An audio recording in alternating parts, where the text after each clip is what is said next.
25 de janeiro. Gênesis capítulo 50 e Êxodo capítulo 2. José atirou-se sobre seu pai, chorou sobre ele e o beijou. Em seguida, deu ordens aos médicos que o serviam para que embalsamassem o corpo de seu pai, e Jacó foi embalsamado. O processo de embalsamamento levou os 40 dias habituais, e os egípcios lamentaram sua morte durante 70 dias. Quando terminou o período de luto, José procurou os conselheiros do faraó e lhes disse: Por gentileza, peço que falem com o faraó em meu favor. Digam-lhe que meu pai me fez prestar um juramento. Disse: Morrerei em breve. Leve meu corpo de volta para a terra de Canaã e coloque-me na sepultura que preparei para mim. Portanto, peço que me deixe ir sepultar meu pai, depois voltarei sem demora. O faraó atendeu ao pedido de José e disse: Vá e sepulte seu pai, como ele o fez prometer. Então José partiu para sepultar seu pai. Foi acompanhado de todos os oficiais do faraó, todos os membros mais importantes da casa do faraó e todos os oficiais de alto escalão do Egito. José também levou consigo toda a sua família, seus irmãos e a família deles, as crianças pequenas, os rebanhos e o gado. Porém, deixaram na terra de Gozém. Muitas carruagens e seus condutores acompanharam José, formando um grande cortejo. Quando chegaram à eira de Atade, perto do rio Jordão, realizaram uma grande cerimônia fúnebre, com um período de 7 dias de luto pelo pai de José. Os cananeus que moravam na região os viram chorar na eira de Atade e mudaram o nome do lugar, que fica próximo ao Jordão, para Abel-Misraim, pois disseram: Este é um lugar de lamento profundo para esses egípcios. Assim, os filhos de Jacó fizeram o que ele lhes havia ordenado. Levaram seu corpo para a terra de Canaã e o sepultaram na caverna no campo de Macpela, perto de Manre. Essa é a caverna que Abraão havia comprado de Efron, o hitita, como sepultura permanente. Depois de sepultar Jacó, José voltou para o Egito com seus irmãos e com todos que o haviam acompanhado, uma vez que seu pai estava morto. Porém, os irmãos de José ficaram temerosos e disseram: Agora José mostrará sua ira e se vingará de todo o mal que lhe fizemos.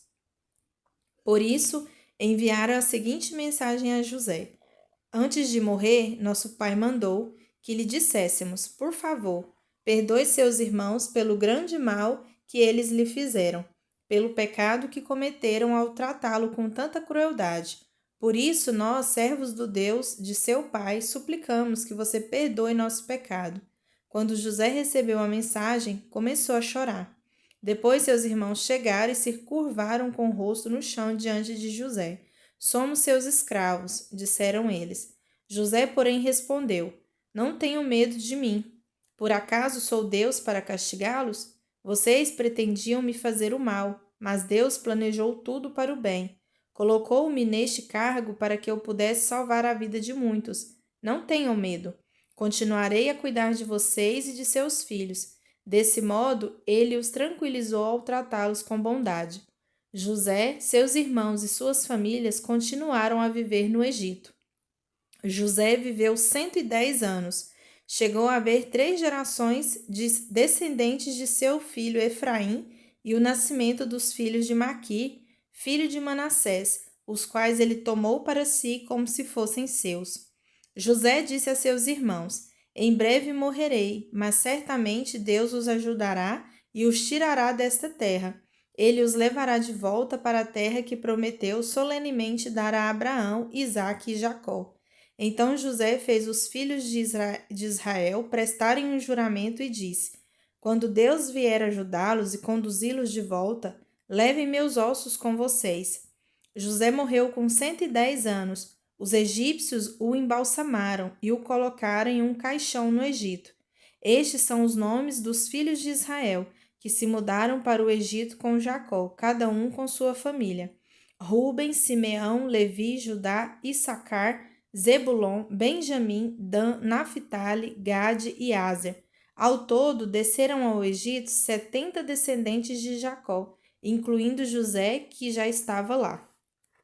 Com o tempo, José e seus irmãos morreram, e toda aquela geração chegou ao fim. Mas seus descendentes, os israelitas, tiveram muitos filhos e netos. Multiplicaram-se tanto que se fortaleceram e encheram a terra.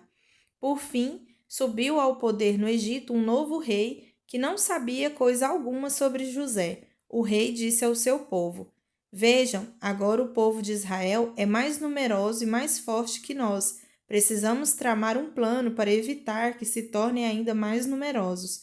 Se não o fizermos e houver guerra, eles se unirão a nossos inimigos, lutarão contra nós e depois fugirão desta terra. Assim, os egípcios nomearam capatazes para dirigir o trabalho do povo. Sob opressão, os israelitas construíram Pitom e Ramsés, duas cidades que serviam de centros de armazenamento para o faraó. Porém, quanto mais eram oprimidos, mais os israelitas se multiplicavam e se espalhavam, e mais preocupados os egípcios ficavam. Por isso, os egípcios os forçavam com crueldade a trabalhar pesado, tornaram a vida deles amarga, obrigando-os a preparar argamassa, produzir tijolos e fazer todo o trabalho nos campos. Eram cruéis em todas as suas exigências. O faraó, rei do Egito, deu a seguinte ordem às parteiras hebreias Sifrá e Puá: quando ajudarem as hebreias a dar à luz, prestem atenção durante o parto. Se for menino, matem o bebê. Se for menina, deixem que viva. Mas as parteiras temiam a Deus e se recusaram a obedecer à ordem do rei. Assim deixaram os meninos viver.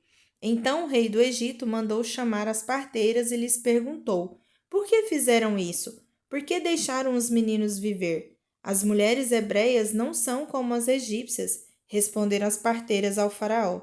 São mais vigorosas e dão à luz com tanta rapidez que não conseguimos chegar a tempo.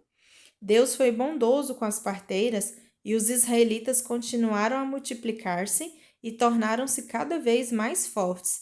E porque as parteiras temeram a Deus, ele deu a cada uma delas a sua própria família. Então o faraó deu a seguinte ordem a todo o seu povo: lancem no rio Nilo todos os meninos hebreus recém-nascidos, mas deixem as meninas viver. Por essa época, um homem e uma mulher da tribo de Levi se casaram. A mulher engravidou e deu à luz um menino. Viu que era um lindo bebê e o escondeu por 3 meses.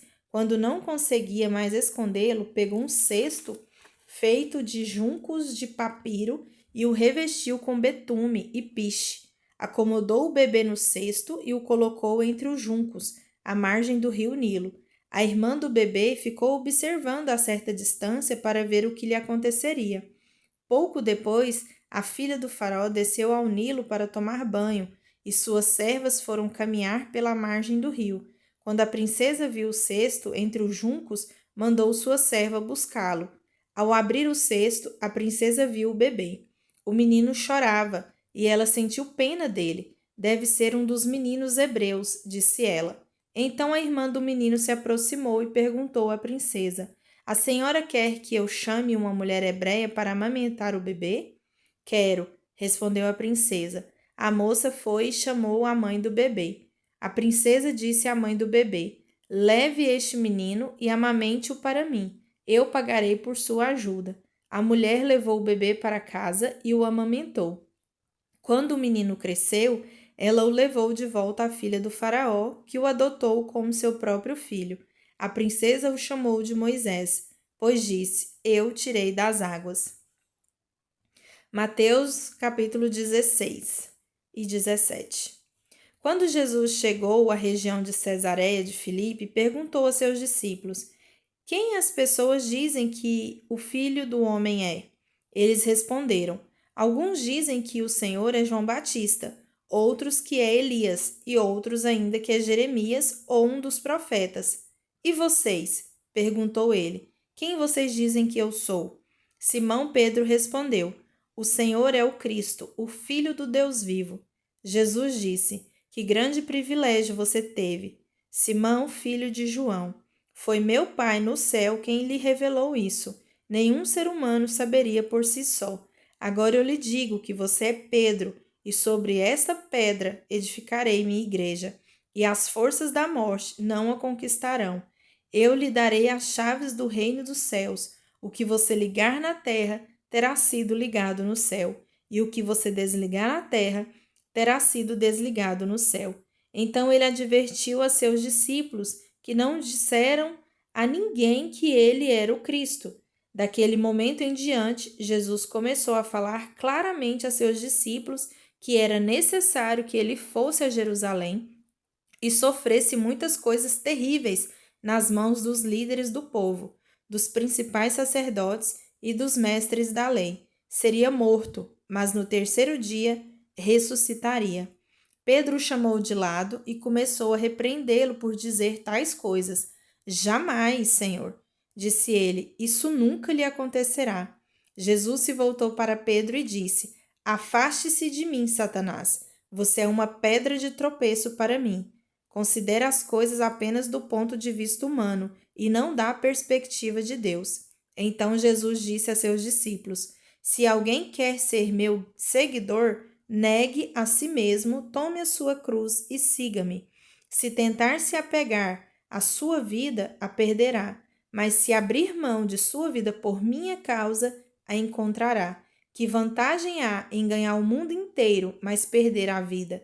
E o que daria o homem em troca de sua vida? Pois o Filho do Homem virá com seus anjos na glória de seu Pai e julgará cada pessoa de acordo com as suas ações.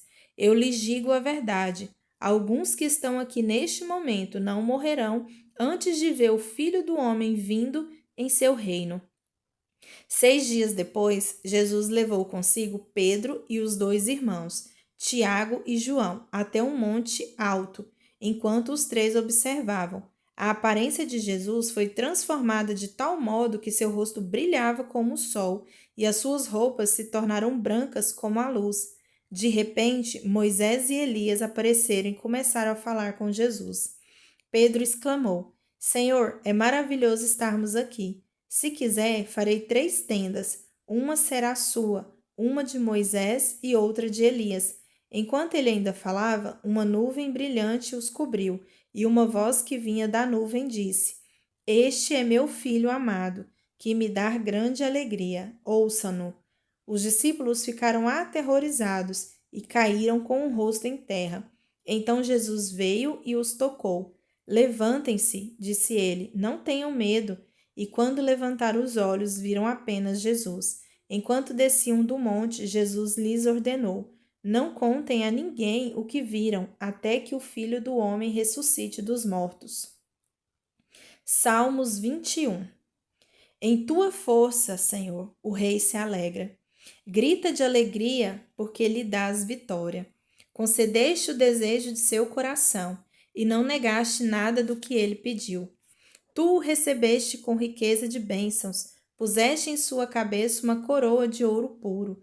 Ele pediu que lhe preservasses a vida, e tu atendeste a seu pedido. Seus dias se estendem para sempre.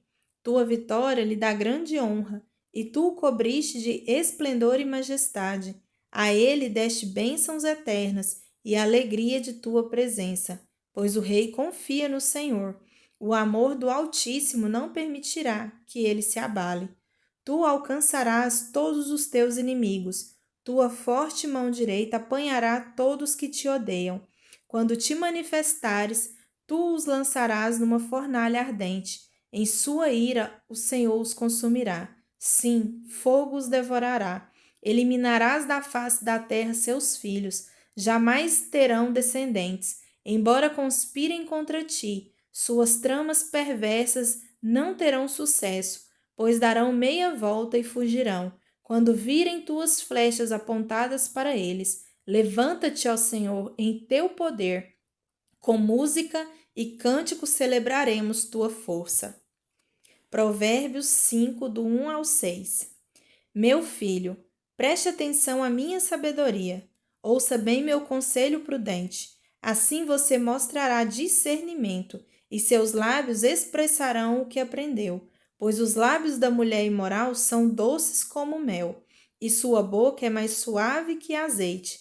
No fim, porém, ela é amarga como veneno e afiada como uma espada de 2 gumes. Seus pés descem para a morte, seus passos conduzem direto à sepultura, pois ela não se interessa pelo caminho da vida, não se dá conta de que anda sem rumo por uma trilha tortuosa.